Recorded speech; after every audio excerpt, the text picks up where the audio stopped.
Hello, welcome back. Hi, thanks for being here. If you're in the live chat right now, I appreciate it. So, is it safe for me to come out, for me to pop up? Is it? Anyone in the chat right now? Say yes. If so, there's no cat fights? No? Do you promise? Do you promise me? I hope so. Okay, so I guess I probably should pop up now. Okay. So, hi, welcome back to the Dylan Rounds case. Today is quite an important video. We're seeing it from a different point of view, different side of the story, as well as upcoming updates regarding the search for Dylan Rounds. So hopefully you are all here present right now to hear about it, okay? What I want to do first of all, and this is something really not many humans do, and I'm doing it as a form of eliminating cancerous, dodgy behaviour, okay? So, I appreciate Ty Corbin for being present in my last video, which was last night, displaying his side of the story about the Dylan Rounds search and what's upcoming, what he's going to participate in and who with, okay? And he also commented in the live chat as well, so that's good of him. I acknowledge that.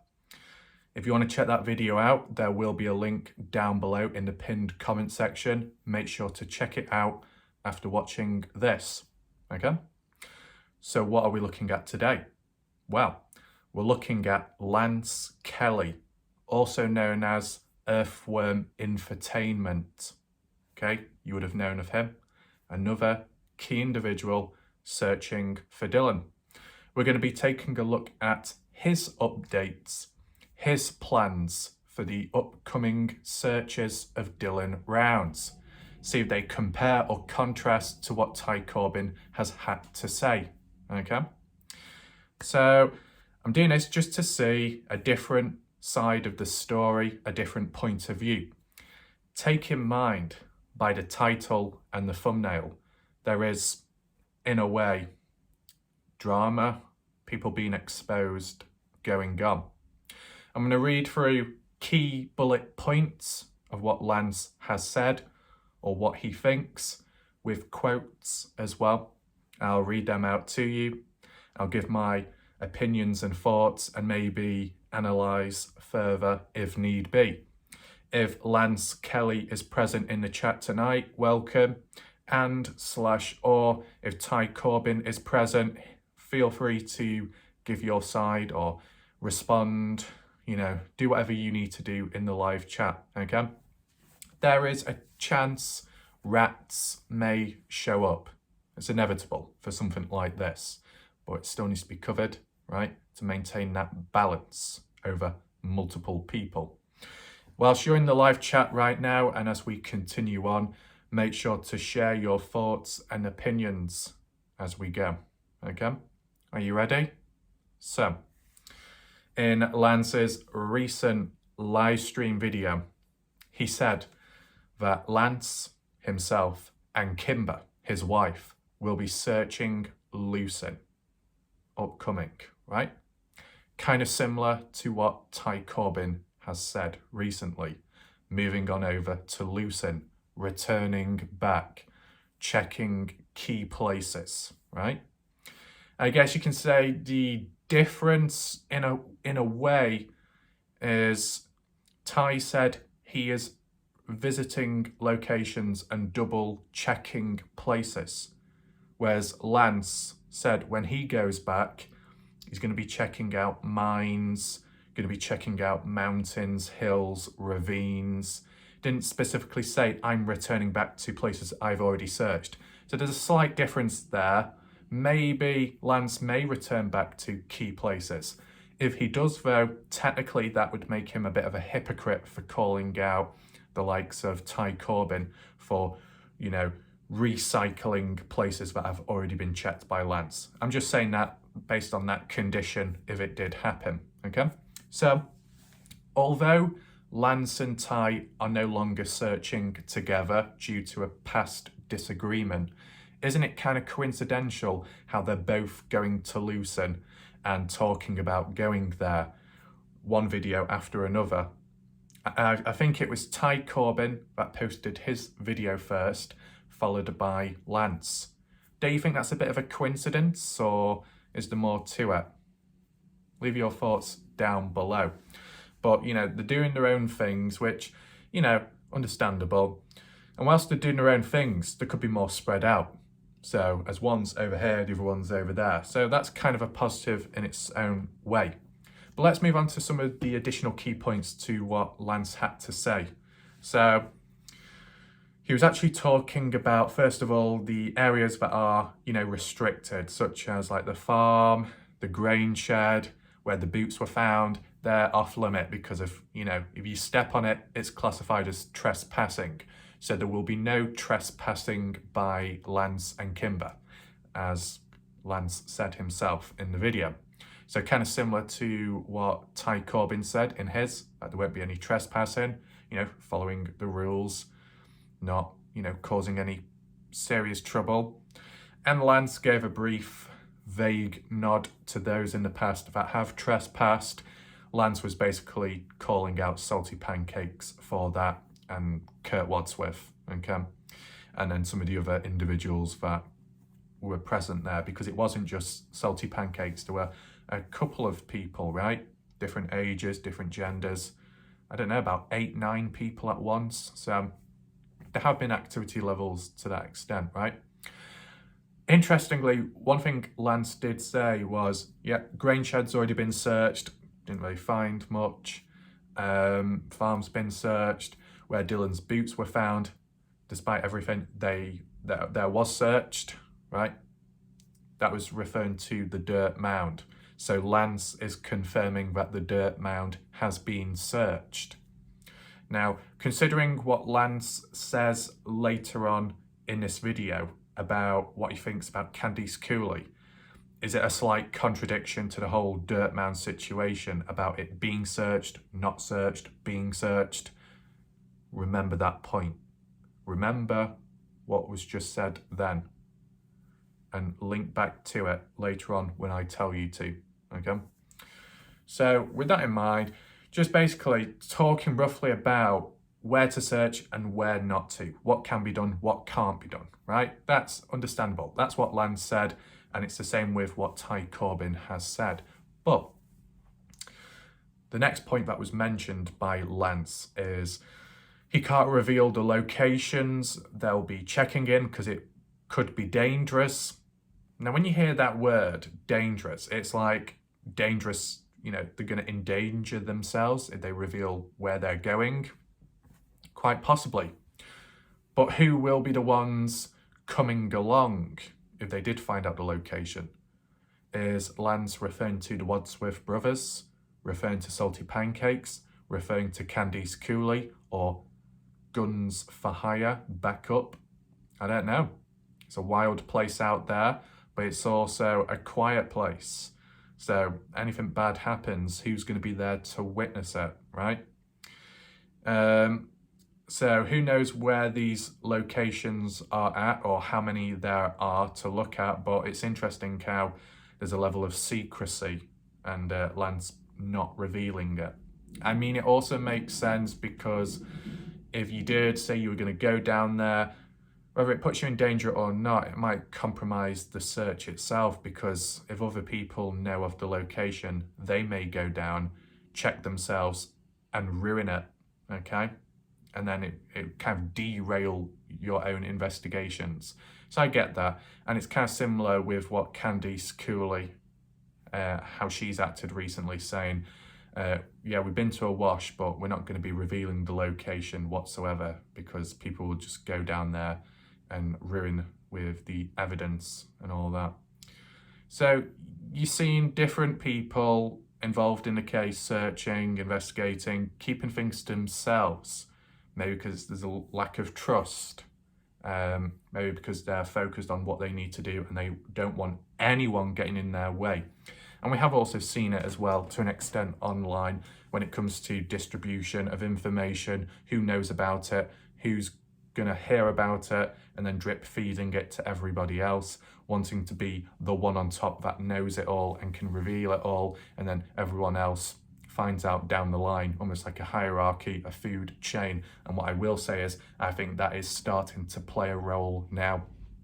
Yet another prediction made by me in the past. You remember that prediction, the whole evolutionary food chain competition of wanting to be at the top, you know, whether it be finding Dylan, getting the money, or being the one that can reveal all the information and hold it and then reveal it when they feel right and need to, being able to individually search your own unique locations, being on another level above everyone else so no one can interfere with you.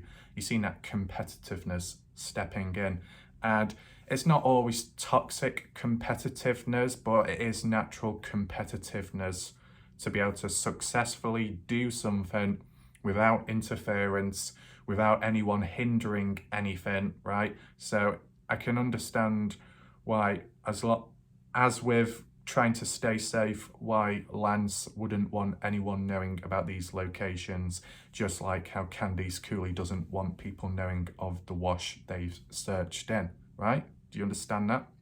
So predictions are coming true with time. Who knows what will happen next?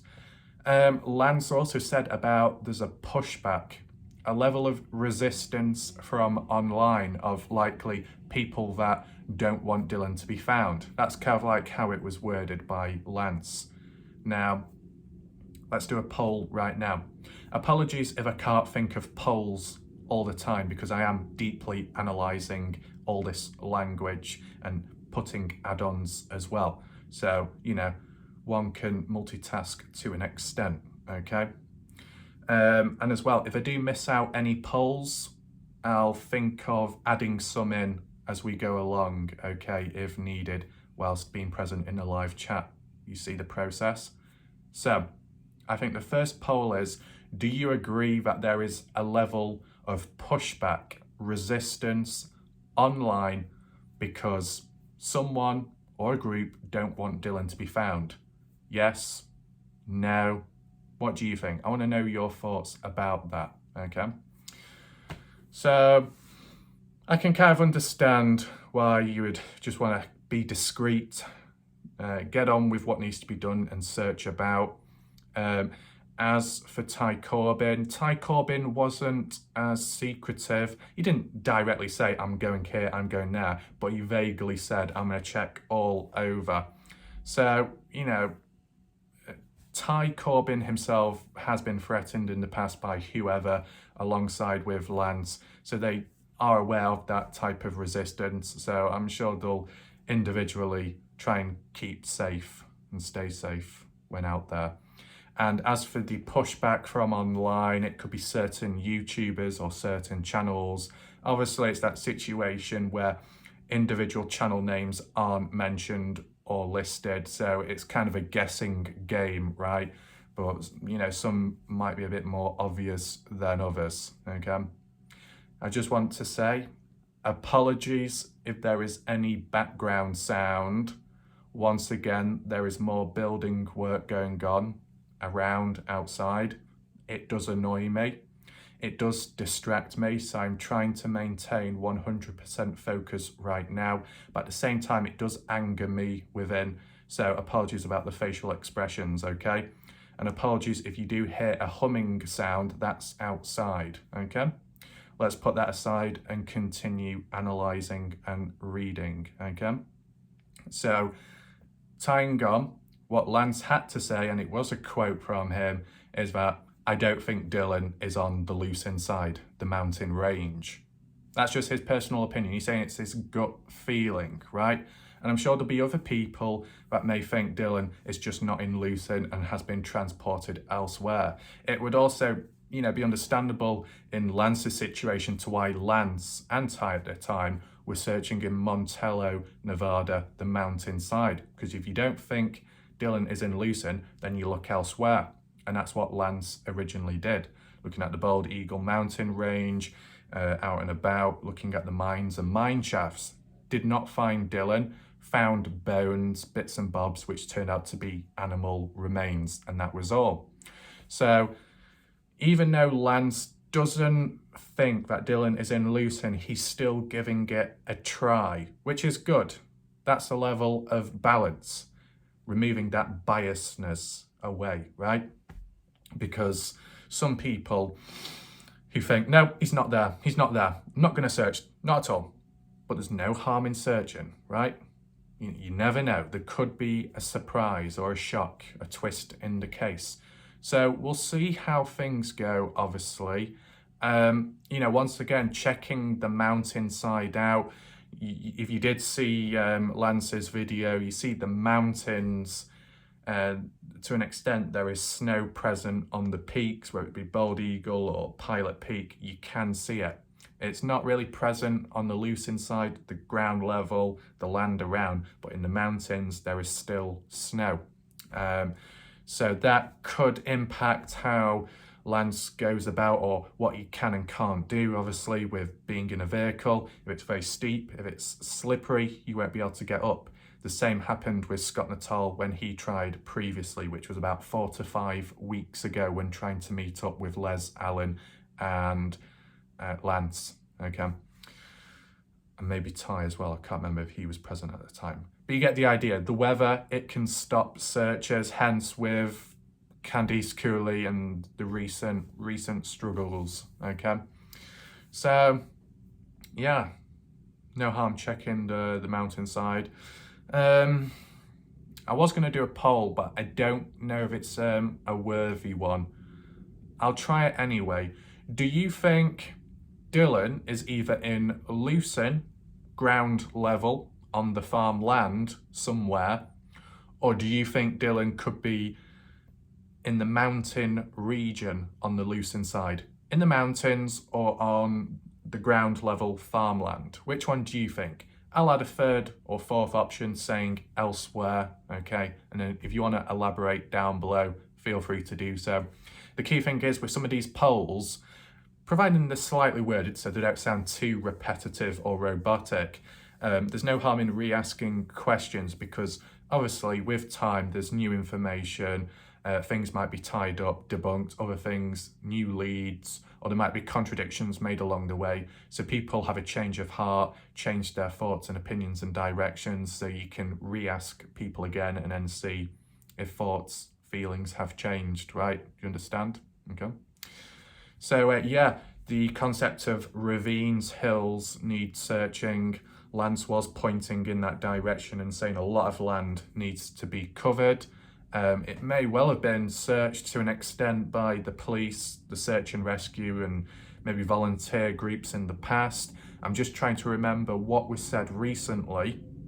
This might have been on the call-in with Jim Terry. I believe it was Ty Corbin that said Candice Cooley kind of lied about the whole public search where they did grid squares or they covered so much distance or in a certain direction. It turned out to be a lie or it wasn't entirely true. It was this instead of that, okay? I can't quite remember it, right? But if Ty Corbin is present, he can clarify that or at least re-clarify, okay? So, yeah, as for ravines, I remember that with the Kenny Veach case, right? You had the likes of Jay Chuck, who went out there himself, volunteered, assisted by Jay Silverheels, going up ravine 1, 2, 3, 4, going as high as possible. It eventually been like trapped, locked, blocked off because of the trees, the heavy vegetation and the steepness. So there's only, so far you can go up, and I'm sure that applies with Lucin as well, but there's no harm in going up them. I know some people could criticize and say, well, it's a waste of time by Lance, because why are you going to these ambiguous, these impractical, these dangerous, these demanding locations when the actual suspect probably wouldn't go to such great depth or length to go to a place like that? You know what I'm saying? I can understand why people might criticize Lance for going here and there, because is it really, really believable that Dylan would be there? But it's one of those things. If you have checked everywhere else and have not found Dylan, or you're going to, then there's no harm in checking the other areas as well. It makes sense, right? If you're going to check everywhere, providing you've got the time, I guess, energy and resources, right? If you're limited to resources and time and you got to make it count, then you're better off checking the key direct locations, right? And I think that's what Lance referred to earlier on in his video, hence why he can't reveal certain locations. So we'll see how it is put together. I'm sure he'll continue uploading videos. I don't know how they'll be titled, but time will tell, right? So just be on the lookout for Earthworm Infotainment's videos in the coming winter, I guess, right? He didn't say exactly when he's going, the date, the time, but once again, you don't always want to do that, because when people did with the Kenny Veach case, they kept quiet. And then by the time they finished their expedition, they came back and then said, yeah, I've been out. And some other people were like, oh, I would have tagged along, or, oh, what, that was abrupt, weren't expecting that. But that was because there was quite a few dodgy, dark people in the background of the Kenny Veach case. And if you said you're going out there at this time, on this date, this year, people could be waiting out there to kidnap you, to take you out, to silence you. That's the extreme of what people would go to, right? So I guess it could apply to the Dylan Brown's case as well, okay? So, once again, highlighting not much snow in Lucin, but in the mountains, as Lance said. But he did say the ground is still hard and frozen. So even if there is no snow in Lucin, visibility may not be affected, right? Because you can still look at the ground and scan it, but the ground itself, at times, rock solid. You try getting a spade, a fork, it's not going to work. You try getting dogs sniffing about, the coldness, the hardness of the ground might impact the sensors and the temperature as well. So, I can understand that, and Lance was consistent in saying that too, like with what Candice Cooley said, okay? What Lance also said was, YouTube are censoring me. That's what Lance said. And that if it does continue, he might likely move on to another platform like Rumble or somewhere else. Now, this is yet another pattern, right? Have I been censored? Not from what I know of. Have I ever been censored? Once, at least once, from what I can remember, and that was on Call of Duty World War II. I created a alternative custom emblem. German. Some little do-gooders didn't like it, went running, screeching and whining to Call of Duty, in-game, wherever, reported, and then I was permanently banned from creating custom badges, right? There you go. No surprise. As for YouTube, not happened, not yet, okay? There was one time, as you know, when it came to the Wadsworth situation, the news reports, Scott and Troy, and what they were involved with in the past with people of a younger age, when reading certain keywords out and certain crimes, YouTube almost does not like those words being said. Hence, there's a few little issues after with YouTube. But then the weird thing was I did another video even more focused on that dodgy stuff. You know what I'm saying? And YouTube were fine with it. So, you know, it's kind of a guessing game at times. I think the more important you are, the more popular you are, you may face more issues and more complications, though you've got a bigger audience, a bigger backing, a stronger connection of networks and contacts in which you can appeal and counteract certain things. So although bad things may happen, you've got more support and tools. Whereas if you're a small nobody, you are fucked. That's the reality. Fucked. Okay? Was there anything else to highlight? Yes, TikTok. TikTok is potentially, I'll use correct wording, is potentially, from my own experience, corrupt, right? And I'm not talking about all the typical corrupt stuff. I'm talking about the fact if I upload a video, there's a 99% chance I will not receive virtually any views. But if I upload it onto YouTube, there's a higher chance. If I upload it to YouTube, there's more chances it will appear on the front page, on the short tab, temporarily, but at least it shows up. On TikTok, it does not. Some videos I've uploaded, zero views, 0, okay? Other times, on average, about 200 views, piss poor. I upload one video, a gaming one, on YouTube. This is an alternative situation. Gets maybe 1,000, 2,000 to 4,000 views, which is nice, which is good. I upload it to TikTok. And as I said, most of my videos on TikTok get 200 or less views. This gaming one got nearly, 400,000 views? That's a lot. Is it a guessing game? Yes. Was I expecting it to get views? Nope. It just randomly happened. It's too random. It's too fragmented. And if you're on bad behavior or you're not a do-gooder, you know exactly what I'm saying, and you say certain stuff or certain words or certain lines, they will jump on you, right? And then you'll get 0 views on every single video. You get blacklisted, you get silenced, corrupt, you know. Everything all goes to hell, man, based off certain experiences. So TikTok is potentially, supposedly dodgy, okay? Keywords, I'm not saying they are 100%, I'm saying there's a chance that they could be based off one's own experience. Remember that, okay? So, yeah. As with the Kenny Veach case, Sean Horlacher said he was being censored by YouTube, that people were being unsubbed, notifications turned off, people forgetting about the channel because YouTube aren't reminding them, the sub count going backwards, etc. And supposedly this is what is happening with Lance at the moment, people being unnotified, right? And I know some people on my channel have said, oh, why have I not been notified? Or, oh, I had to resubscribe.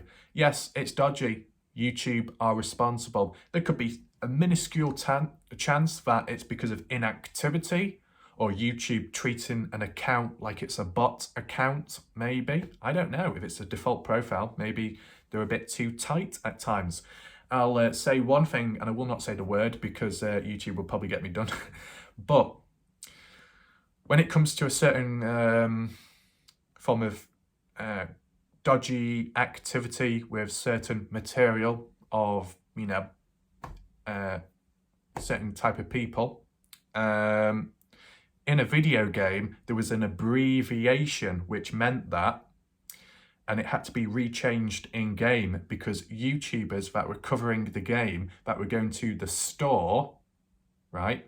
But it was abbreviated with 2 letters, which means a certain dodgy activity involving certain types of people. YouTube automatically blacklisted it and started censoring and restricting people's videos and monetization. So the actual in-game app thing had to change the abbreviation because all the YouTubers complaining. So things can get very messy very quickly. All I would say is YouTube hasn't tried censoring me, but the human race externally has tried. These little whiny little wankers, little mice scuttling about. No, sorry, that sounds like a pig. I can't. How did it?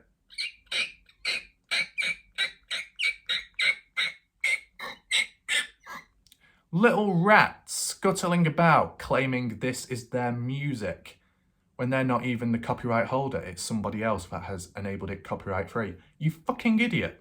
Okay, they're the idiots I've come across, right? And it's happened a couple of times. So just wanted to give, side experience, my encounters, right? I think it's worded in the chat of Lance's video that, all the content creators are having issues at differing times and levels, right? Let's continue on to some more important points made by Lance, okay? So, roughly wording it and summarising it, Lance said he was questioning the resources which Candice Cooley has used recently. Equisearch, the canine cadaver dogs, and drones, those people. Similar to what Ty Corbin said, why was it not done earlier on? Why now? Well, Lance added in an interesting point. Are you ready to hear this? That Candice Cooley supposedly used the big push, as described by her in Doug's live stream interview, just before winter came in, to use these resources, but indirectly used to film with that documentary. That's what Lance has suggested, that the big push by Candice Cooley, Justin Round, Mob Crew Chris, Equisearch, and the Canine Unit, it was all done as almost like a plan of action to search for Dylan, but to tie it in with the documentary to make it look more realistic and raw, to, show the level and the depth of what goes behind the scenes of when looking for Dylan. It's almost like a publicity stunt, though. You could word it that way. That's how Lance has suggested it. Do you agree? I'll do a poll right now. So considering that these resources could, from the looks of it, and should have been used earlier on, as described by Ty Corbin and Lance Kelly, do you think it was delayed secretly just before winter time, the big push? Do you think the big push was delayed in hopes of being able to tie it in with the documentary and recordings? Yes or no? Leave your thoughts down below, because it's starting to turn more into some kind of cinematic film, right? And, maybe that money situation too, despite what other people may have said. So it feels like it's taking a dark turn with time. And I probably predicted that as well, saying that there is probably a level of darkness going on, or could go on. You never know what's around the corner. There could be a dark twist later on. And I think that could be slowly opening up now, like a dark abyss, right? So, yeah. And then tying it on, getting even more deeper, Lance goes on to say, in quotes, all she does is lie. Lance Kelly is basically saying Candice Cooley is a liar and has been a liar for some time with all the lies made. Do you agree with that? I will do another poll shortly. Apologies. Make sure to vote on this current poll as soon as possible. Click above, leave your thoughts, okay? Because it is back-to-back polls, so we need to, bring in the data, okay? but we'll do that poll shortly. I'll just briefly talk upon this. Do I believe Candice Cooley is a liar? I can't say that she is or that she isn't, but what I can say is she has heavily contradicted herself over time. Part of it was indirect, where certain real information was revealed and she had to counteract it and say it wasn't and twist the story at the time because sensitive information was revealed accidentally by the LE on the NamUs public database report of Dylan, the key fob being returned to the trailer. That should have never have been revealed public at the time. So Candice Cooley was informed by the LE to basically deny it and say it's not true because they didn't want to mess up the investigation at the time. So that was a contradiction by Candice Cooley. 1 minute it's found, next minute it's not, next minute it is, but it was indirect. She had no choice. But what I will say is, you put that aside, there have been other contradictions along the way, and I'll be honest, from memory, I can't think of every single one on the spot, but I have documented them along the way, okay? So if you want to look back, you can, okay? I don't know if anyone's done a dedicated video of all the lies by Candice Cooley. I'm not too sure about that.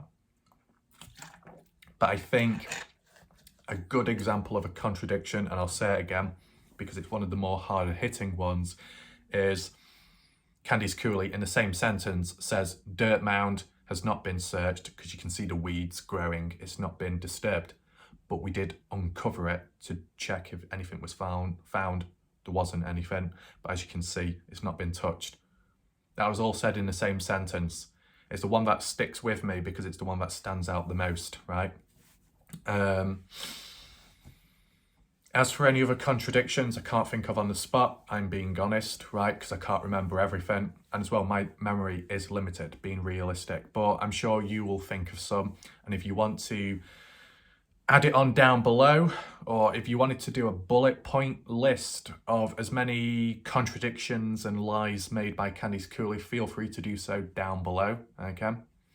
What I would say is with time, there's been contradictions and then they have eventually been resolved or cleared up, but then that's followed with more contradictions and more questions after, right? It's been an endless thing. And I think we've seen quite a few of them within the interviews, right? So yeah, that's what Lance thinks of Candice Cooley, that she's a liar and that this whole resource and final push search before winter, it was done possibly for the cameras and the documentary crew. Yeah, I mean, really the only way of validating it or debunking that thought would be if anyone has watched the members only video of the mob crew Chris, in which he filmed himself behind the scenes footage of the search out there, maybe ask him or watch his video if you have access, or leave an opinion down below if you've already witnessed that video. You know what I'm saying? Because if Chris was there, he would have seen if there was any other camera crews, right? Or maybe it was Chris himself that was recording it and then had to pass the footage on to someone. I don't know. You get what I'm saying, right? So what next? Okay. So this is an account, like a witness account by Lance when he saw Dylan in the past before Dylan went missing. So be ready for this. It's quite interesting. This is what Lance has had to say from what he's seen himself in the past, okay? So Lance said he used to see Dylan's truck every morning at Saddle Saw Bar, and that was happening for months. Every morning Dylan was at Saddle Saw Bar. That seems quite excessive, right? Every single day for months. And the biggest dodgy point, which Lance mentioned, was the bar was hardly ever open. So why would Dylan be parked up outside Saddle Saw Bar visiting the place, the area, if the bar's not open? And Lance was saying how Dylan was sleeping at Kurt, not sleeping with Kurt, but sleeping at Kurt's, whether it be inside of the bar in the past when Kurt was running it, or no, we can't say when he was running it because Ellenberg, I believe, was running it before Kurt. Correct me if I'm wrong. But it was either Dylan was sleeping at the bar somewhere in Kurt's presence, or at a trailer. So, make of it how you will. All I would say is, if it was for that long and that consistent and frequent, those visits to Kurt's place, those frequent visits, there would have been some kind of relationship established. And I'm not talking about a gay one, I'm talking about maybe very close friends at least, right? Because if you're in the presence of someone for a long time, you're going to learn about them, you might connect with them, you might become somewhat attached, right? And so on.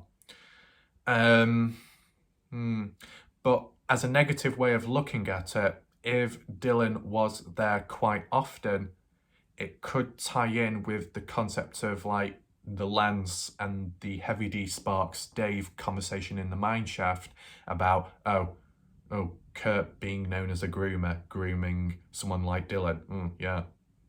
Because if Dylan's around that often, then Kurt does have the opportunity to possibly control Dylan. That's all I'm saying.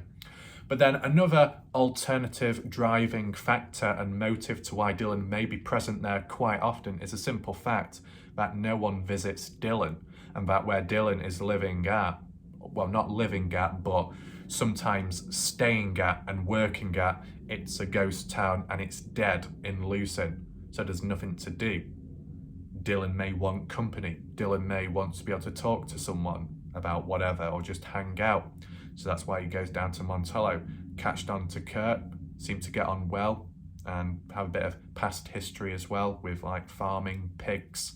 So yeah, there's different ways of looking at that. Did I do a poll before? I don't think I did. Got to keep on track with this. Right, so I'll do that previous poll now. Do you think that Candice Cooley is a liar? Is that what you think? As for the poll options, yes, no, sometimes, something like that. Feel free to vote, okay? And then if there's time, I'll do another one on the Kurt situation and Dylan being present. Now, I know some people could say, yeah, but Lance didn't know Dylan back then, so how would he be able to look back and witness it? Well, it's to do with the truck itself directly. If you see a truck, you might think, oh yeah, that truck, I know about their truck. I'm aware of that one. And, oh, it's tied with the case. Oh yeah, I remember it now, definitely, right? It's a key item, it's a key object you can remember and visualize. It can apply to anything in life. And then when you indirectly find out, oh, and it's tied with this kid who's gone missing, well, this young adult who's gone missing. Well, this truck always used to be there, so that means Dylan was always there.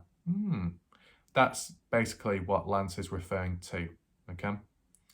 And what else? Later on in the video, Lance started talking about how he relates to Dylan.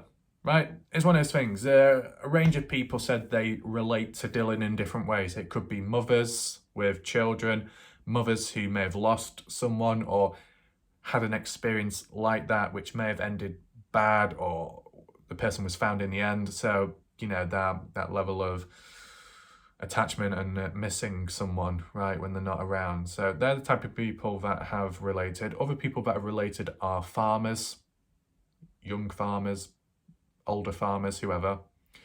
Anyone else that relates? Some of the people in Montello, like Ty Corbin, Lance, feel it's part of the community, help one another out. So that's another driving factor.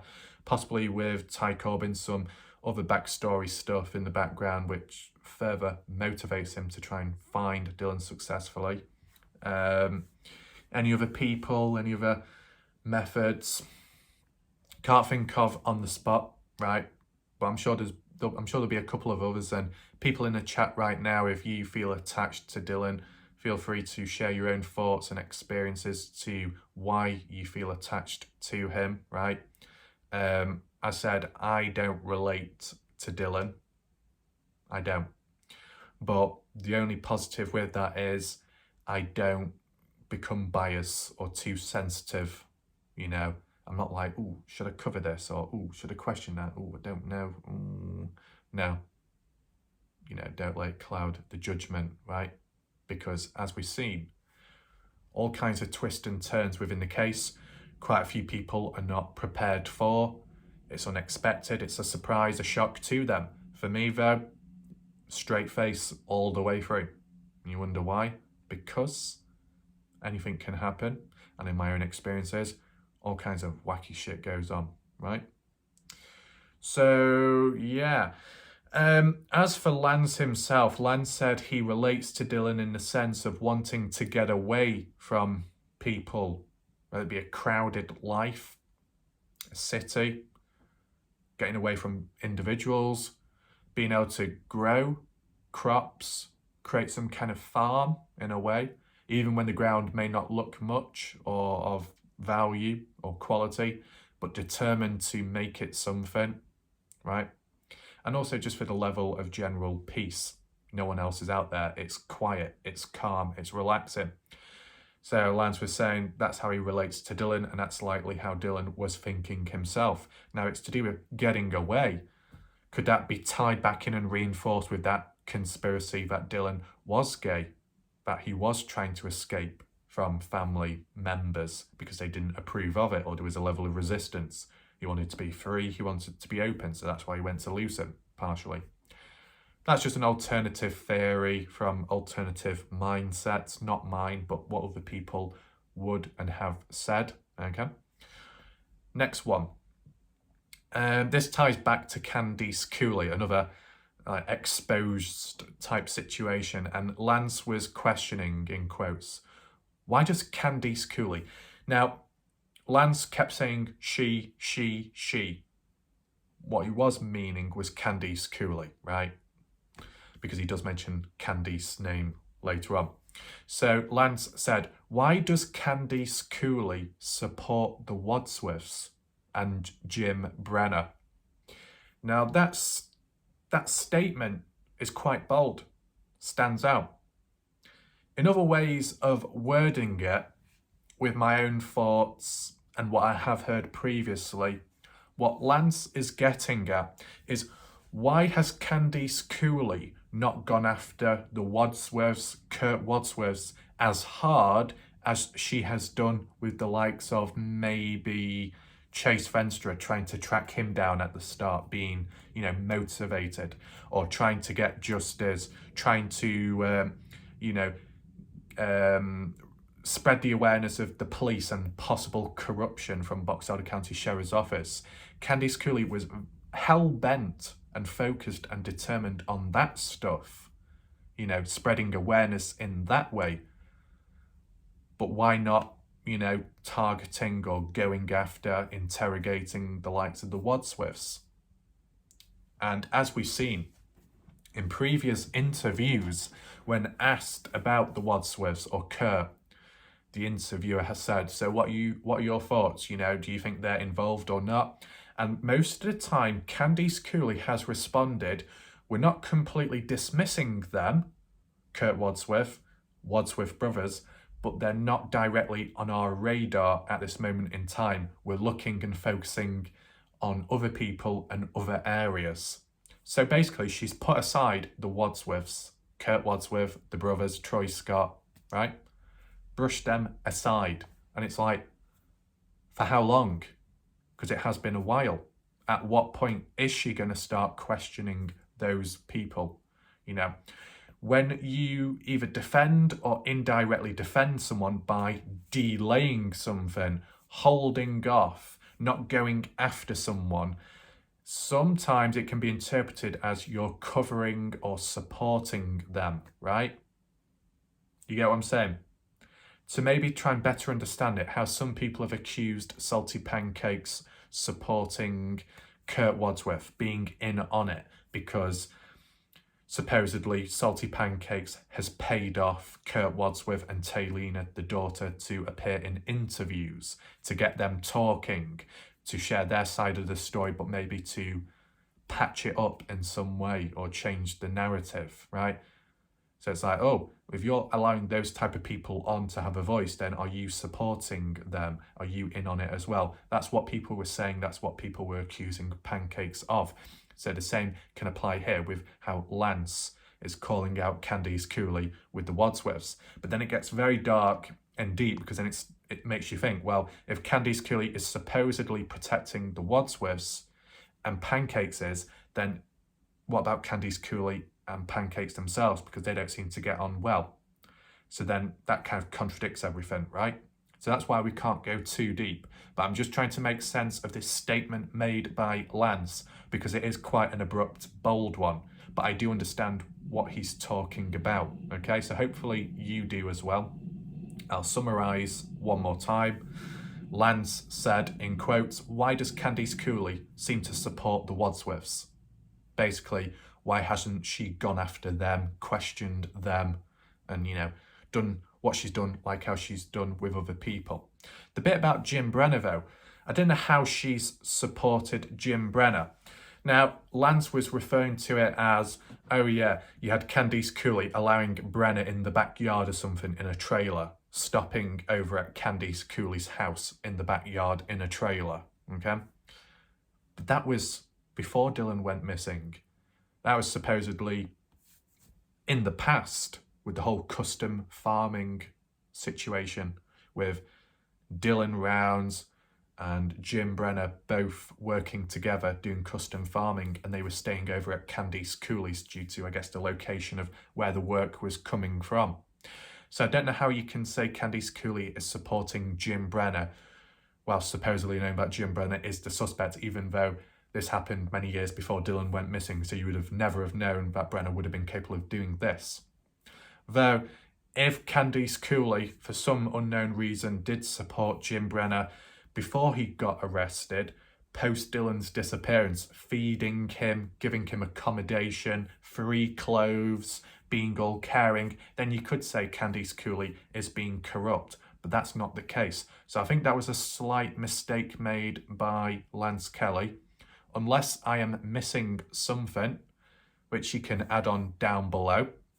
I think we'll do a poll right now. Do you agree that Candice Cooley is supporting the Wadsworths in some way? And / or Jim Brenner? Yes, no, maybe, you know, one of those. Make sure to vote, okay? So, appreciate it if people are still present right now, okay? Now, it's just easier to read in this style with the bullet points rather than back and forth with the footage, because the footage was quite long on Lance's channel. But as I said, if you do want to check his video out yourself, visually speaking, feel free to do so after watching this. We are not done yet. We are not done. Stay where you are, okay? I'm just going to have a quick drink. I was supposed to do another video today, but this came up. This is more important. A lot to cover, right? So, as the formal order goes, you push other things back to accommodate more important points, which is this. That's why we're talking about it today / tonight based off time zone, okay? So, brief final point on this sheet of notes was the winter search. Lance's plan, along with Kimber, is to search the mines, the mountains, and that area as best as they can. The mines because supposedly it's warmer down below compared to ground level where it's hard. So you can go inside of that in the mines and look about and see what they can find. That's what Lance's plan is. Now, I know some people have said caves and going into mines can get very cold, but maybe the deeper you go, it's not as bad. I'm not an expert. Lance probably will know more because he's been in them himself, right? But he just said overall, he'll do what he can, what's possible, right? So that's the first sheet. Move on to the next one, okay? So more hard-hitting points, don't go anywhere, okay? Here we go. So this was a quote by Lance saying, "Follow the money." Kind of cryptic. You're seeing it again. Brief, vague, but cryptic. Similar to Corbin in the previous video I did, where he highlighted about you need to be on the lookout for certain observations and opinions made by people, such as Justin Rounds searching about for buried items of Dylan. Like, we need to remember that point. We need to look at it deeper because there's a deeper meaning behind it. You know, that level of crypticness. This time, it's the cryptic line of follow the money. That's what Lance said. Now, supposedly, Indiana passed on the message that Justin Rounds is in hold of the reward money, so Candice Cooley can't get her hands on it. I don't know if that's 100% true, but I have heard that being rumoured. So that's kind of a good thing, because if Candice Cooley is supposedly dodgy and she doesn't have access to the money, then she can't really go anywhere or do anything, right? So I guess that's kind of a positive, if you want to call it that. The whole money situation could be tied in with what Lance is getting at about the whole documentary thing of Dylan Rounds, the people on YouTube, the way they're covering the case, some of the people going out there searching, like a general term for money, where it be the desperation to derail others so then you benefit and get a fast track ahead in finding Dylan, so then you get the $200,000 reward money, that level of natural competitiveness, nature, and evolutionary behaviour, which is throughout. That could be how it's meant as well. Do I do a poll right now? I don't know, it's a bit sudden, isn't it? Do you understand the line, follow the money? I kind of pick up on it in some way, but I might interpret it differently, right? Like, does it basically mean wherever there is money, there are corrupt people? Is that one way of wording it? If money is present, it'll lead to a certain direction of behaviour, which may not be good. Certain levels of resistance. Certain levels of resistance equals motivation for money. Is that like another way of wording it? I mean, it's kind of a deep line to look at, right? Because there's different ways of looking at it, both benefiting financially the external people searching and using whatever means possible, desperate measures to succeed and screw and throw other people under the bus. But then internally, financially benefiting, such as family members or a family member with the documentary, with some kind of life insurance payout and stuff like that. So you see it from inside and out, and maybe that's what Lance is referring to. Let's move on to the next point. Lance has said that he has been marking off the mine shafts he's visited. That's good. But how? How exactly has Lance done that? I don't quite know. If Lance is present, he can clear that up. A checklist, some kind of GPS system, Google Earth projects, an external app for ticking it off the list? Or is it a natural method? And I have noticed it, okay, and I'll share it with you. So, not the last video, but I think it was the video before that, part 3 of searching Bald Eagle Mountain, I think, in the snow. Lance went back, supposedly, to a mine shaft to abseil down, to go in. But he highlighted to, I guess, the family and the kids that, look at this little stone feature I've put down there. This is where I've been previously. Lance is known to leave a path of clues or something to remind him visually of the route he took so he doesn't get lost. Aside from looking at the mountains in the distance to know which direction you're going in when on ground level, when in the mountains, it's grab a dead tree trunk or a branch, scatter it on the ground, create a pile, so then when you're walking back in that direction, you know you're in the right spot. Or when it comes to exploring caves, mine shafts, mines, create a little stone feature. Grab stones, rocks, pile them, balance them on top of one another. So then visually, you know you have been here yourself. But externally, no one else will know. They will see a feature like that and think, oh, was it someone just messing around? Or, oh, is it some kind of ancient thing? Because the same visual rock formation appeared in J Chuck's search videos when in Jome Canyon searching for Kenny Veach. Was it? Yeah, it was J Chuck, and then followed up by Scott Natal, who also was present and came across these almost like little beacon points of rocks, stones piled on top of one another, but that was more ancient in the past, right? So to the person that created them, there is meaning behind them, but to an outsider, it could mean anything. So it doesn't really help to people what's been checked and what hasn't, right? Really, you need an app. You need some kind of online or mobile checklist, right?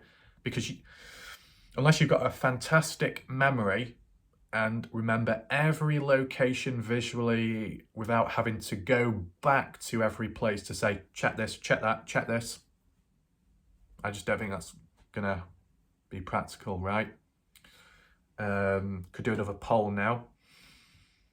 Do you agree that there should be some kind of app to do a checklist of every mine shaft checked and not checked? Do you agree? Because if there is one present, then maybe people should use it, right? Instead of more tribalistic style and methods, because it's not as practical towards external people. But Lance did say that in all these mines he's been in, he has taken soil samples, okay? And that's not referring to you, Indiana, not soiling yourself, but soil samples, dirt within, collecting a portion of it and then taking it back home. I don't think he sent it to the police, but he said he would if he did find something in the early days. He said that those soil samples could be used with a cadaver dog when he gets a hold of it. Let the dog sniff it out or something and then see if anything's found. It was vaguely mentioned by Lance in that style of language, okay? So leave your thoughts down below to what you think about that. And this is where we get onto the next piece of drama and the hard-hitting stuff, okay? So we've covered Candice Cooley supposedly being exposed. Now it's Ty Corbin being exposed, okay? And that is why at the start of this video, I worded it how I did, acknowledging Ty Corbin's presence in the last video and his side of the story, and now balancing it out with what Lance Kelly has had to say recently. You understand this balance, covering both sides? Because most YouTubers don't, and that's where it becomes problematic, right? So, how it first started off the conversation to do with, in Lucin, you got these mines and mine shafts, and some groups are revisiting them. That's how it was worded by Lance Kelly. And Lance said, these groups revisiting these places and how they act, it's pissing him off, right? So, and then we'll refer to Ty shortly because I'm just reading it in the correct order, okay? It said, Lance has tried reaching out to groups in the past, but there was no response, right? That can't directly apply to Ty Corbin though, because Ty and Lance were originally searching together, but it must be external people like Scott Natal, I assume, Les Natal, and people like that. As for Heavy D, okay, Heavy D, Diesel Brothers crew, who were originally assisting Lance in the past with Ty Corbin when they were in Bald Eagle Mountain Range, ever since, Heavy D has ignored Lance Kelly when it came to the bag of bones. You know, Lance thought Heavy D could be of help when it came to the bones, but Heavy D ignored him. And ever since, despite the promise made by Heavy D that there would be future searchers and assistance with Lance Kelly when searching for Dylan, it's yet to have happened. It's not happened since, so it's still quiet, as described by Lance, right? Now, the bit about where Ty comes in, right, and we tie it in with some material and evidence as well to show you in a second. In quotes, with this whole other groups going out there and revisiting places, and also some groups using clickbait titles despite criticising Lance himself for him looking for Susan Powell, when these other groups have been disrespectful in other ways with graves and sites, as described by Lance. A lot of words said that at this point in time, with everything that's happened and how people are acting and behaving, Lance said, in quotes, "I can't trust people anymore. I can't trust him." Can't trust him. Who is him? Ty Corbin. Yeah? Let me show and share with you a comment made by Lance recently calling out Ty Corbin in a negative way. So here we are in the comment section of the video, which was, noted from with all the points we've just looked at, okay? And following on from this whole "I don't trust him," which is Lance saying he doesn't trust Ty. And it'll make more sense as we go down below. There's a few external comments we can look at in a second, but when we get down to the bottom, I believe, here you go, by Zelfa Decker. Zelfa said to Lance, "I saw a current video from Ty stating that they are renewing efforts to find Dylan and will not stop until he is found. More flack you can guess." Okay. And Earthworm responded saying, "They are searching the mines I already did for clicks and attention." So basically, Lance is saying that Ty Corbin, alongside some other searchers, which I assume applies to Les Nuttall and Scott Nuttall, that, for example, Ty is doing it for clicks and attention, which leads to views, which leads to possibly making money. So, it's worded vaguely here, but you can see what it evolves to and what extent. That Lance does not trust Ty Corbin for whatever reason, and his recent action and behaviour of how he's gone about searching and encouraging others, bringing people along with him, it's been kind of impractical. And really the only other reason why you do it is so you can title it a certain way and benefit, whilst looking for Dylan, which, Ty Corbin has said he's not doing it for any other reason. He's just doing it to find Dylan and to help the community and help the family, regardless of what other people think. It's not for money. It's not for any bad reasons or corruptness. And yet now Lance is accusing Ty Corbin of that and the motive for why he's going to these locations. So what are your thoughts about this? Is this a surprise to you? I mean, I know that Lance and Ty had a disagreement in the past, which led to them parting ways when looking for Dylan, but it didn't seem as serious back then, and Ty Corbin didn't seem too bothered by it. So, Ty Corbin, if you're present right now, are you aware of what Lance has said about you? Do you agree with it, or do you have your own thoughts and opinions and responses? Feel free to list it down below if you want to, or if you need to make a video yourself on your channel, do that as well, okay? So in the chat right now, what's your reaction to all this? Lower down, some other people leave comments saying, okay, what happened with Ty? And June said, if you're talking about Ty, you know that's not true. So additionally, it could be a heat of the moment or some kind of misunderstanding. That's always occurred and can be possible, okay? Like with Justin Rounds calling out Don Haley, the family, his gay son, and calling him fat, and then retracting it, deleting those posts, taking them down because it was heat of the moment. He was angry and he wasn't meant to act that way. He acted out.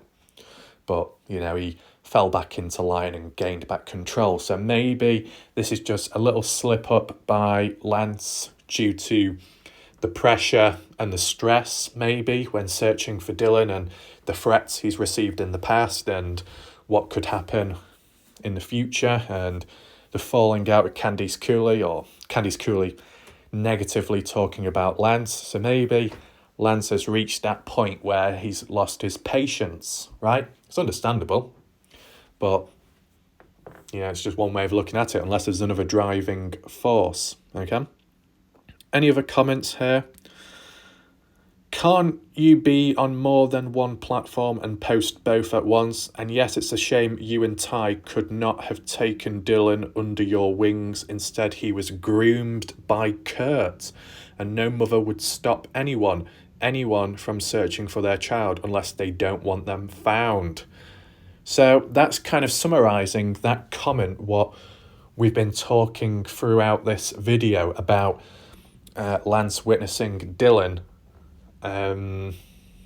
every morning at Saddle Sore Bar, probably staying at Kurt's for a month straight, the process of grooming.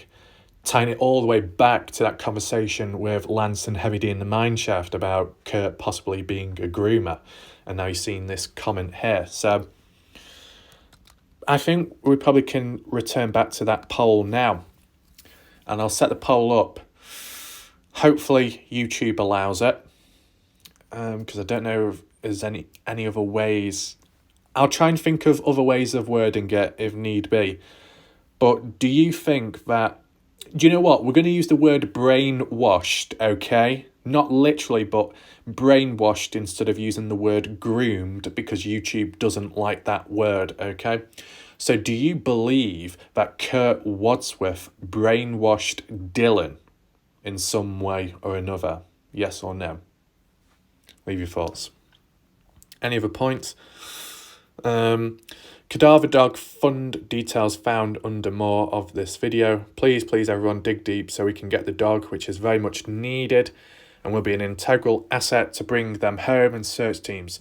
Donations are tax deductible in the US. This can and will benefit so many in the USA. Please be generous. Christmas is a time for giving, so please gift whatever you can. Break open the coin jars and piggy banks and send it in, please.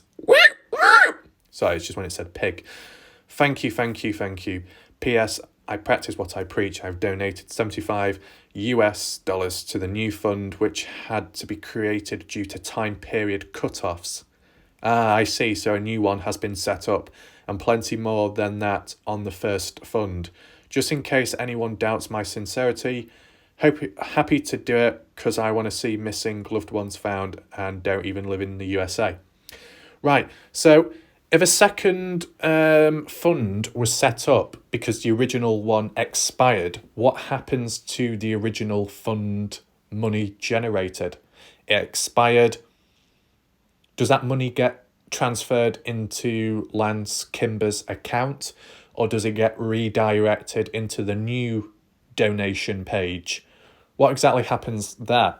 Because in terms of these GoFundMes and all of this, sometimes they work, sometimes they don't. Some fall through, some are corrupt, some turn out very well and good and positive. But from experiencing it, with the Kenny Veach case, Sean Horlacher set up a GoFundMe so he could, I think he needed $6,000 to $9,000 or something to get a crew out there, a camera crew as well, to document it and to have safety and backup, to get the right equipment in and go and find Kenny and the M Cave. It never happened. 2 years on, let's say, 1 to 2 years on, still not happened. He's not been out there because the GoFundMe page has reached a dead end halt from a long time ago. No one donated any more money, so the target was never reached, but the donation page is still open to this day from what I can remember. And it's like, well, the money is just sitting around, right? It's like, well, that's a waste of money, isn't it? Just imagine if you donated $100 in hopes that, the search could be done. It never happened. 2 years on, you're $100 short. Do you get a refund? I don't know. So, kind of like gambling in a way, just like with the Kickstarter program with video games, you donate so much money so then the developers can develop the game and so on. And, sometimes the game could turn out to be a success. You benefit yourself. You might get in-game items, rewards and gifts, and the game is fun. Or it could all fall through and be a complete disaster and you've wasted money. So, kind of a tricky situation that. But I don't think it directly applies to Lance in this case. You've got Grandma there who's watched a few of my videos. She was saying about how you need to change the time zone, man, so we can look for ourselves. And it's like, well, I don't see US people changing the time zone difference for me. So, yeah. And as well, I've got strict deadlines, right? You see the deadline last night. Wow, that was locked on. Wow, that deadline, last minute. But also, shout out to all the people that were able to make it short notice, right? So it's good that people are not only consistent, frequent, but also locked on, even last minute. I remember Glitter Galaxy saying, how long is how long? Like, is it soon? Is it literally soon? I'm like, get in now. Right on. Even Joseph showed up quick. And that is saying something.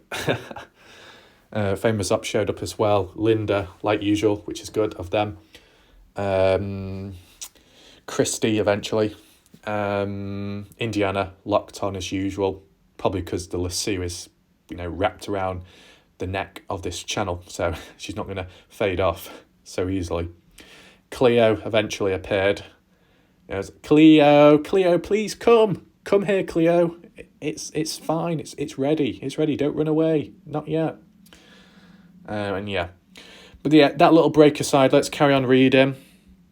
Caral said, Nuttall dude seemed like he was searching the same minds you were. Looked familiar when I saw that.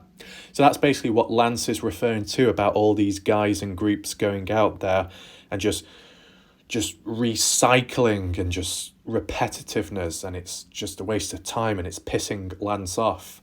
Well, if it is pissing Lance off so much, then Lance should directly get in contact with either Ty Corbin and/or Scott Nuttall, Les Nuttall, and say, hey, I've been here, I've been there, you don't need to look inside. I've documented it, I've ticked it off the list, I've looked thoroughly, you don't need to go back. That's one way of looking at it. But in the likes of Ty Corbin's defence, Ty would suggest that, well, there's no harm in going back again, right? Could this be the whole disagreement in the past? That Ty wanted places to be rechecked, but Lance did not because Lance thought it was too time-consuming and a waste of time. They could be doing better things in the process, looking elsewhere. Maybe that could be the disagreement, you never know. Scott Nuttall has never caused any drama or trouble, but I guess indirectly has pissed off Lance Kelly from how it's been all worded, right? What's this? Nope. Mumma says, P.S. The Pole Shed property is owned Dr. Joe Chisio. I think that is how the surname is spelt. I believe directly opposite the shed is a land divider boundary and owned by two of us. Can't recall their names just now. One was John Sheldon, I think. I think Ed Harshberger leases the property. Any names there you know of? Leave your thoughts down below or additional information.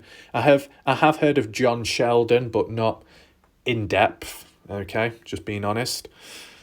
The pole shed. What is the pole shed? Pole dancing. What? Or do you mean the grain shed? This is what I mean. When people have these bloody code names and titles for locations and it differs from one another, it can get hard when tracing back to what does this person mean. You know, some people have said the burning pit or the burning ground, and other people say the dirt mound. And yeah, they were both each of one at some point, but it's now like a dirt mound, so that's what it should be referred to. So yeah, we'll leave it there. Everything else.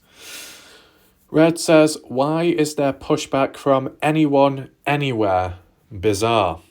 What's the reply? June says, think about it. Only one reason.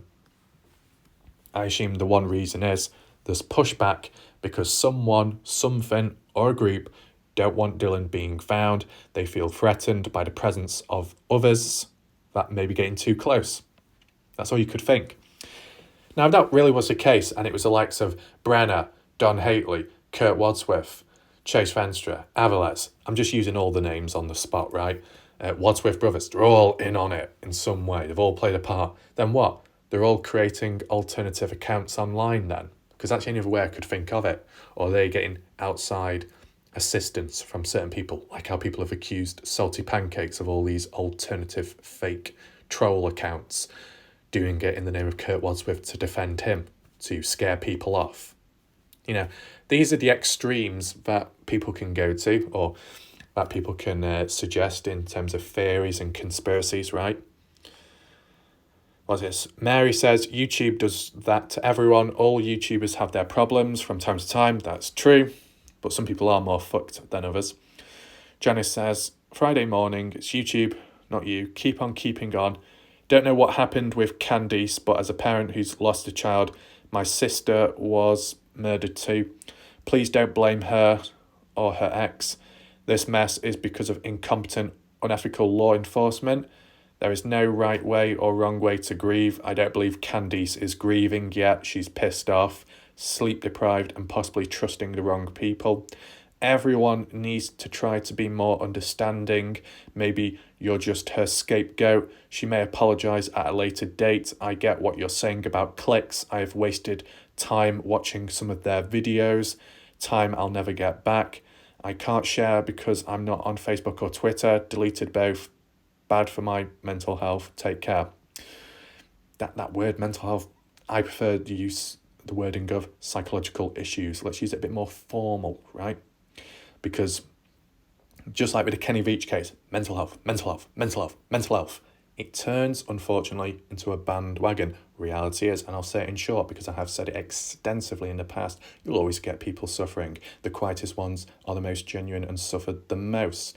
The ones who are most loud and gobbiest, some may suffer, but others exploit and use it for their own personal benefits to maybe appear and receive a less punishment, whether it be celebrities or standard humans, people that associate or, you know, analyse themselves and what do you call it? Diagnose themselves, self-diagnosis, saying they've got this or they've got that. I've broken a fingernail, I've got PTSD now. And it's like, yeah, but is it the same level of PTSD as a soldier that's gone to Iraq or Afghanistan and come back and seen everything? Not quite.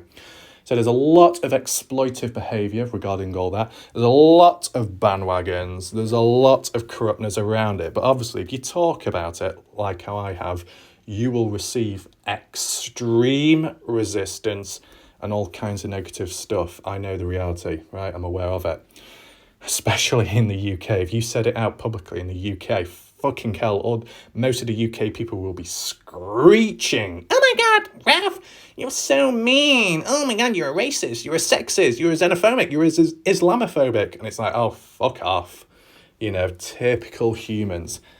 Anyway, and the reason why I tied it with the Kenny Veach case is because with people relating to some kind of awareness scheme like the bandwagon Me Too movement, which was exploitative at the time and over the top, aside from the real genuine sufferers, aside from the fakeness, okay?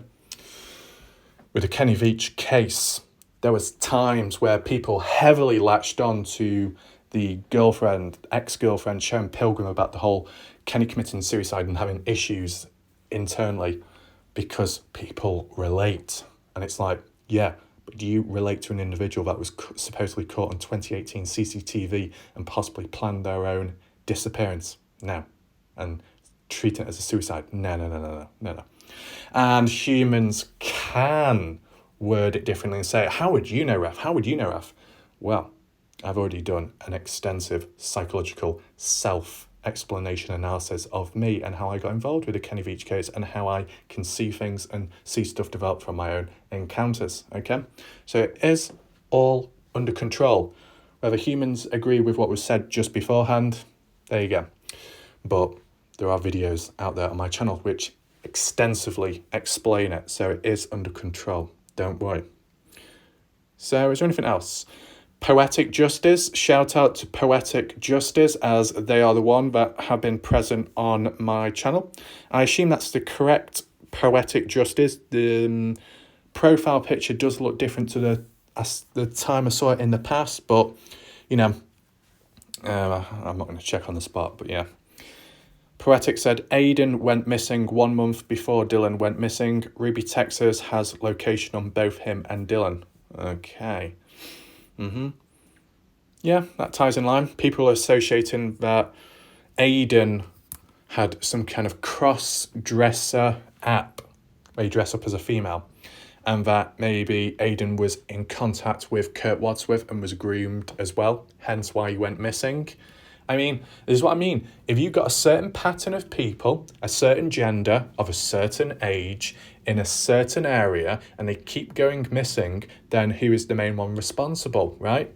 Is it because these guys are vulnerable? Is it because these guys have some kind of issues? Is it because they connect with the wrong people, which leads to the disappearance? You know, if you got Dylan going missing in contact with Kurt, you've got Aiden missing, who may have been in contact with Kurt through that app, and then let's just say there was many other guys as well going missing, then you could establish a potential pattern, all right? But it's just one of those things of we need to see what other people who are present missing, right? Because it's okay just saying vaguely, oh yeah, there's many people out there missing, and it's like, yeah, but who? Their names? Their age? Where exactly? That doesn't really seem to be mentioned. Anything else here? Ricky. Shout out to Ricky. Ricky has been present on my channel here and there, so that's good of him. Ricky says, according to the mileage on the truck, I figured he could be just 10 to 15 miles from the Lucin Pond. Who knows? Okay. What does Kelly say? Don't know. Zelfa, whole different ball game when following the Monet Trail, whatever that is. Pam, shout out to Pam. What does Pam say? Those tubs that I make will help with that. Maybe you can bring those up one of your videos again. Blending lemon, the whole lemon peels. All right, I think we're turning to some kind of tutorial. Let's move on. With winter in full swing, you have to be safe and stay well too. Yeah, because dangerous environment itself. Karen says, Lance, I can still see you walking the mountains at 90, still looking for Dylan. You'll be one fit old dude. Poetic says, don't worry about haters and naysayers, just do you. Karen also says, don't even bother defending yourself, Lance. We can't all read between the lines. Just keep on keeping it real like you do. From the Australian outback. Right, got Karen Flockeler from the fucking Australian outback. Right, mate? But this is the thing. You got to defend yourself at times, because if you keep completely quiet whilst it's seen as rising above the hate and negativity, if you keep completely quiet, it's like you're trying to purposely lay low, and then it leads to more suspicion. So there's no harm in just here and there defending yourself for the sake of it, right? You shouldn't have to keep completely silent and be completely vulnerable or submissive, because look at Box Elder County. Box Elder County Sheriff's Office. Criticised, called out, accused of this, accused of that. And then eventually they just shriveled back and went very, very quiet. So, you know, you see how it can impact directions. Focus on your search for Dylan. Let the naysayers go. Pay no attention to water off a duck's back, as they say. Never heard of that one. Marion says, "Here, Lance, I'm really sorry to hear what you have been going through. Actions speak a whole lot louder than words. We've been watching your actions and hearing a lot of their words. I love the way you are documenting your search. Don't ever apologise for being you.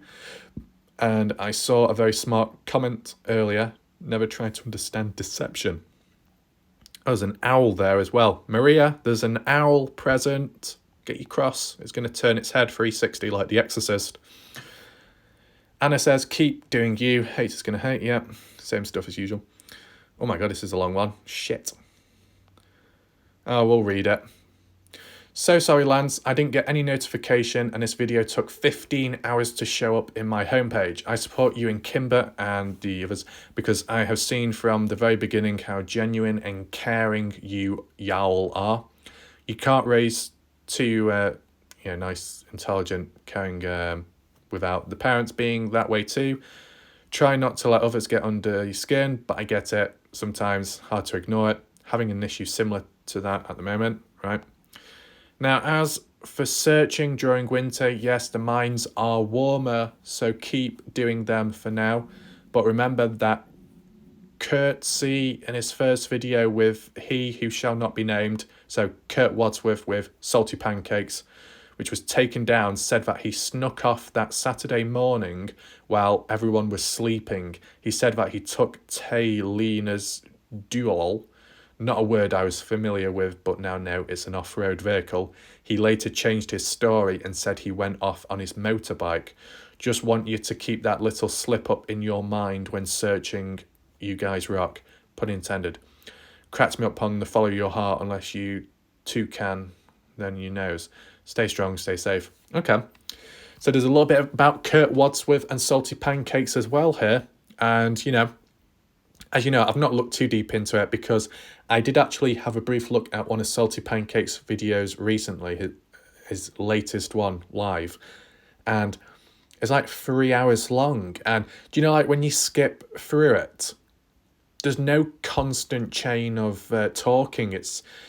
There's a lot of silent moments and like just silence or a bit of umming and ahhing. And I can't understand the situation, but to sit there and watch it all, it's just not practical, Just watching an interview, right, where question, answer, it's consistent. There is a flow. You can, watch through it much quicker. It's not as dragged out. But the live streams and call-ins, they're more of a hangout. It's more of a place where you'd probably take it in better because of the live experience. If you're on catch-up watching it back, because it originally being alive, it's not filtered out, it's not cut down, it's not edited, it's not cleaned up. You've got all the silent moments, the ummings and ahs, the technical difficulties, people joining, people disconnecting, people being kicked, right? You're not going to internalize it the same way as if you were live. So it's just not always that practical in that video format. This one here, this I think was alive by Lance, but the way he worded it all, it was very easy to follow and to note down because he carried on talking, and there was like a minute or 2 minutes of silence and you just fast forward ahead. It just worked, you know what I'm saying? But yeah, as for Kurt Wadsworth, we'll just read it one more time just in case you want to hear it again. Saying that Kurt Wadsworth, in his first video with Salty Pancakes, said that Kurt snuck off that Saturday morning whilst everyone was sleeping. He said that he took Taylina's off-road vehicle. He later changed his story and said he went off on his motorbike. It's a small slip-up, but just like with Candice Cooley, a slip-up is a slip-up, a contradiction is a contradiction. Was it done on purpose?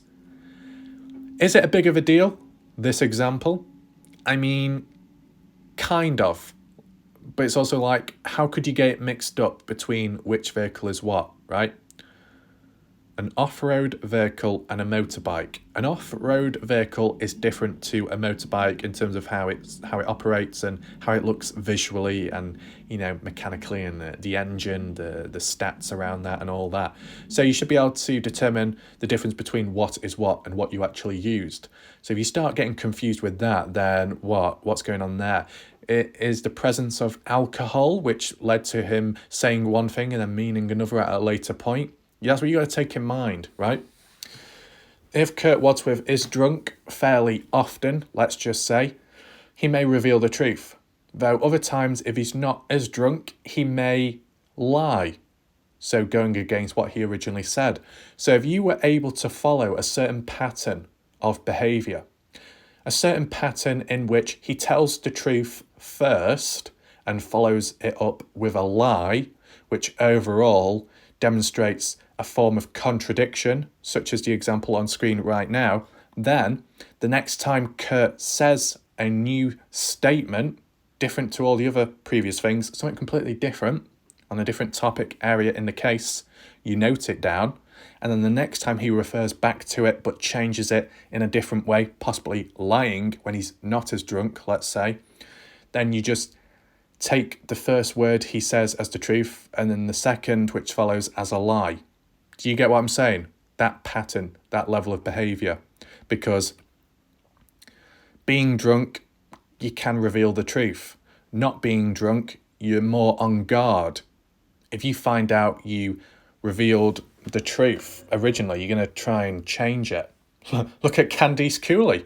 I mean, she had to, but Candice Cooley clearly demonstrated it with the key fob, going against it, saying, no, it wasn't found. No. The LE, they messed it up. You know, it was a mistake. It was a misunderstanding. And to an extent, people believed it. Other people did not, and noticed the contradiction. So when the original point was mentioned externally by the LE saying it has been found and she said it hadn't, that followed the pattern of the first time round what was said was the truth, and then the response afterwards contradicting it, which was the lie. So could that apply to Kurt Wadsworth? We are going very deep all of a sudden, okay? It's just a suggestion. Take what I said in mind and maybe follow it through if you're in the presence of a members-only live stream interview, Kurt Wadsworth and Salty Pancakes, okay? Bear in mind, there could be changes in behaviour, right? There's always changes in behaviour because you never know who's watching right now. I know who you are, watching behind that screen, you naughty individual. Want to play hide and seek? No need. So, I think let's move on. Joseph Lloyd sounds like a bank of a place. I don't know, the word Lloyd sounds like a bank. Anyway, never mind. That's irrelevant. Praying you get those dogs and be ready to go come spring. Pam says, thank you, Lance, Kimber, for the updates. Been a little bit busy. Soon to be back watching. Did watch what Ty said. I agree with all what he says, as well as you. Stay strong with what you are doing. Time for everything. The truth will come out. All many blessings. So did Pam understand that Lance in this video was calling Ty Corbin out previously, saying he's doing it for clicks and views? That's not exactly a positive thing, right? So there is, resistance there. Cougar chick. Oh no. Oh God. The cougar. Oh God. Get hiding or run. What did I post on Ty's video the other day? Ignore these putting roadblocks in your way. Just forget about them and keep on the mission. Kathy says, quack, quack. Oh, yeah, the ducks, yep. Y'all keep doing what y'all doing, yep. Joseph said, we know Brenner put him in that truck and took him however many miles out. You know what you're doing, Lance. It would be interesting to see the radius you can come up with based on the gas. So we're still talking about the distance with Dylan's truck, right? It's not been, forgotten about. What's the one? It's hard to figure that there are women out there that can do harm to a child that they carried for 9 months and gave birth to. I have 4 grown children ranging from 30 to 51. I'd still lay my life down for them. I'm not a violent woman, but I would kill anyone who tried to hurt them. I love and respect you and Kimber for all the time and love you and continue to put into trying to find the missing people. There's definitely a lot of strange stuff going on about Dylan. I just pray that you guys stay safe. Yeah. You're a beautiful person. You're doing this for people to bring their loved ones home. It'll put a strain on you. Don't let the naysayers get you down. You're helping people. They're so negative, toxic vampires who are trying to drain you dry of your energy and humanity. My God, don't associate toxic behavior with vampires. Vampires have better standards. Yeah. You'll be biting people's necks. Maria, your neck may be bitten. Maybe. It's weird random things that come out of the mouth. My God. Apologies. Yeah, that's really it for the comment section of the video.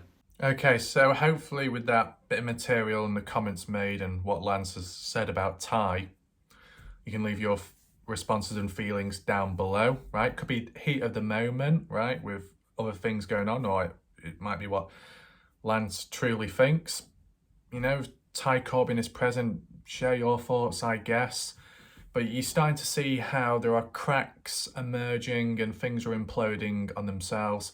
Whilst everyone is trying to look for Dylan, and whilst everyone or most people seem to care about finding Dylan, there seems to be more and more disagreements going on. Now, whilst people could have criticised all the drama in the Dylan Rounds community on YouTube, saying it's unnecessary, it's silly, it's a waste of time, you're now seeing the drama and breakdown in communication and heated moments between active searchers in real life transpiring online. So it's happening all over the place, right? So the reality is kicking in. Who knows what will happen next, if it gets worse, if it gets better. I guess we'll just see. There are still videos to cover, as I said, but it needs to follow a certain order, and only so much can be covered one at a time, because look at the length of the last video. The last video I did was supposed to be a very short one. It turned out to be 1 hour 40 minutes or 44 minutes, which is like a standard video length at this rate. So this is what I mean, can be unexpected. Now, the final point to mention, which Lance did talk about in his video, was that previously items he found, pieces of possible evidence, ended up getting leaked publicly before the LE got a hold of them. So who did that? Lance did not say. But Lance did say that he's working on preventing it from happening anytime soon, preventing it from happening again. But who would leak these items public? Who? Really, only people that are present at the time when Lance has found something. And who would have been present with Lance at the time? There's a couple of names, but I don't know if that's yet another thing. As for leaking it, what, like going on to Salty Pancakes calling or Jim Terry's and saying, yeah, we found this or we found that, and we're just sending it into the police and we're awaiting it. And then Lance is in the background thinking, oh, why are you telling people about it? You know, we're supposed to be keeping it quiet for now. So could this all have been going on at the beginning or so far in, which then led to the breakdown, the disagreements by Ty and Lance, or is this something completely different? There's a lot that seems to be going on, right? So Candice Cooley being talked about, Ty Corbin being talked about, and the other searchers. So, you know, it does time with the Dylan Mouse case. It's easy to write it off and say, oh, well, don't include any of this because it's got nothing to do with Dylan. Well, it has, because these people who are, you know, falling out or there's some kind of disagreements going on, they're some of the main guys that have been out there and are out there searching for Dylan. So the worst case scenario would be to have people like that and maybe others end up, you know, being negative towards one another because it might impact how they conduct searches. It might lead to distractions. It might lead to on-site conflict, right? Things could blow up, not literally. Whereas if you had coherent cooperation, understanding for finding Dylan, it'd be more efficient, time efficient, not some one-man army mentality, and things could be done better. So that's why it still needs to be covered, right? And, you know, either people want Dylan found or they don't, for whatever reason. So thanks for watching. I think we'll leave it there for now. If anything else pops up, then I'll try and cover it, okay? As said, I wanted to cover both sides, both points of views, what Ty has had to say recently, and obviously what Lance has said, okay? If you think differently, if you have any questions, leave it down in the comment section. I don't normally say it, so I'll say it in the words of what some people say in the live chat. Feel free to leave a like on the video, so then more people, I guess, can be alert of this video. It must be to do with engagement, and I can explain that in a second. So feel free to do that. If not, you get whipped. And something tells me that plan isn't going to work out, because I think there'll be more people wanting to get whipped than avoiding it and liking the video. I might have to rethink that through. But yeah, just very briefly, as for engagement, user engagement, it was on TikTok where I heard about it. Yeah, because I guess I did it as an experimentation. That video of mine got nearly 400,000 views or something. I kept responding back to comments, even if it was by degenerates, just to see if that level of interaction and activity on a video can prolong its lifespan. And to an extent, I believe that actually happened. As for YouTube, I don't think it does apply as much. I think it's more to do with clicks, views, and likes. That sounds very corrupt. It sounds very narcissistic, but I guess that's how it's worded and that's how it applies on YouTube. So there you go.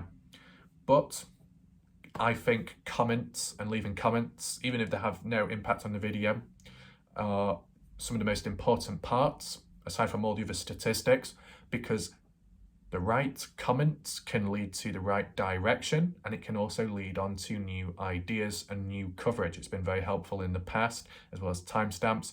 So I do think comments are more important than certain other stats, because it can help with the case more importantly, right? But I do understand that statistically speaking, it's also important to try and get the video reached out to as many people as possible. Not saying this one, but other ones or other people's channels, because if something is found, something is important, then the message needs to be spread so more and more people can hear about it. Because if not, and it falls through, it fades into darkness, people don't believe it, people don't hear of it, and then it's too late, right? So yeah. Anyway, that's it for now. Thanks for watching. I'll see you next time, whenever that is. Good night and goodbye for now.